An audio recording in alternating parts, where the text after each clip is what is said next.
अस्सलाम वालेकुम, this is me सदाकत मुबीन और आज हम डिस्कस करने वाले हैं माइक्रोन्यूट्रिएंट्स को। जैसे कि हमारी प्रीवियस वीडियोस में आपने देखा होगा कि हमने मैक्रोन्यूट्रिएंट्स को डिस्कस किया था और मैक्रोन्यूट्रिएंट्स हमारी बॉडी के लिए बहुत इंपॉर्टेंट पार्ट प्ले करते हैं और ये हमारी बॉडी में बहुत ज़्यादा अमाउंट में रिक्वायर्ड होते हैं, जबकि माइक्रोन्यूट्रिएंट्स जो हैं वो हमारी बॉडी के लिए बहुत इंपॉर्टेंट होते हैं, बहुत इंपॉर्टेंट पार्ट प्ले करते हैं डेली जो फंक्शनिंग है उसके लिए। बट ये हमारी बॉडी में बहुत कम मिकदार में या बहुत कम क्वांटिटी में इनकी रिक्वायरमेंट होती है। आज हम इन सब विटामिन्स को डिस्कस करेंगे और इनके सोर्सेज जानेंगे, हमारी बॉडी में क्या क्या फंक्शंस प्ले करते हैं और हमारी बॉडी में अगर ये विटामिन्स की डिफिशिएंसी हो जाए तो क्या क्या कॉम्प्लिकेशंस हो सकती हैं। Let's see. विटामिन्स की जब हम बात करते हैं तो हमारे पास दो तरह के विटामिन्स आ जाते हैं, water soluble vitamins and fat soluble vitamins. Water soluble vitamins में हमारे पास आ जाते हैं vitamin C and vitamin B complex. Vitamin B further divide होता है डिफरेंट विटामिन्स में, जिनमें हमारे पास आ जाता है B1 that is thiamine, B2 that is riboflavin, B3 niacin, biotin, vitamin B6 folate और विटामिन B12। फैट सॉल्युबल की जब हम बात करते हैं तो उसमें हमारे पास आ जाता है vitamin A, vitamin D, vitamin E and vitamin के। पहले हम विटामिन ए को डिस्कस कर लेते हैं, जो कि हमारे पास फैट सॉल्युबल विटामिन है और इसको हम रेटिनॉल के नाम से भी जानते हैं, ये इसका साइंटिफिक नेम है। हमारे पास विटामिन ए के जो सोर्सेज हैं उसमें ग्रीन लीफी वेजिटेबल्स आ जाती हैं, उसमें कैरेट्स आ जाती हैं और जब हम इसके फंक्शन की बात करते हैं तो ये हमारा जो हेल्दी विजन है उसको मेंटेन करने में, हमारा इम्यून सिस्टम को मेंटेन करने में हमें हेल्प करता है। अगर विटामिन ए की डेफिशिएंसी हो जाए तो ये हमारे पास एक डिज़ीज़ कॉज करता है जिसे हम कहते हैं नाइट ब्लाइंडनेस। नेक्स्ट हमारा फैट सॉल्युबल विटामिन है विटामिन डी, जिसे हम कैल्सीफेरॉल के नाम से भी जानते हैं और इसके सोर्सेज हमारे पास हैं fish, egg yolk and cheese.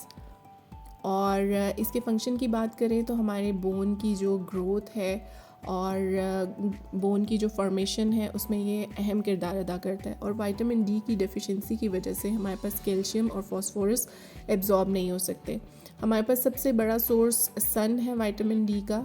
जैसे हमारा एक्सपोजर होता है सनलाइट में तो हमारी बॉडी जो है विटामिन डी एब्जॉर्ब करती है।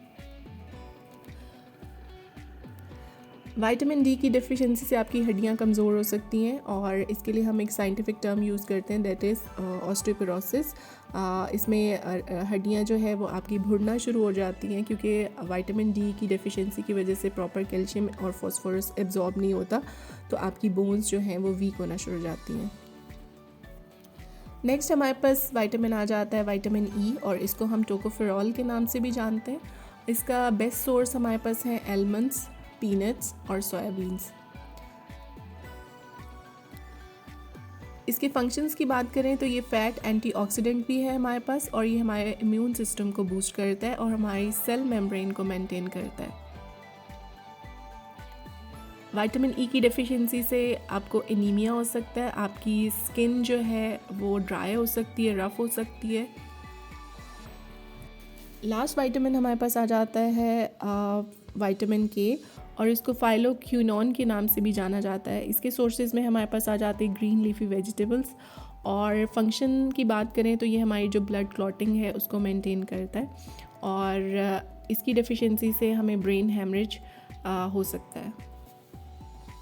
नेक्स्ट हमारे पास आ जाते हैं वाटर सॉल्युबल विटामिन, जिसमें विटामिन सी और विटामिन बी कॉम्प्लेक्स आ जाते हैं। विटामिन सी की बात करें इसको एस्कॉर्बिक एसिड के नाम से भी जाना जाता है और सोर्सेज में हमारे पास जितने भी सिट्रस फ्रूट्स हैं और बेरीज़ हैं, टोमेटोज़ हैं, इनमें विटामिन सी पाया जाता है। और फंक्शंस की बात करें तो ये आयरन की फॉर्मेशन के लिए हमारी बॉडी में और एज ए एंटीऑक्सीडेंट बिहेव करता है। और डेफिशिएंसी अगर आपके पास विटामिन सी की हो जाती है तो आप एनीमिक हो जाते हैं, मीन्स कि आप में खून की कमी हो जाएगी।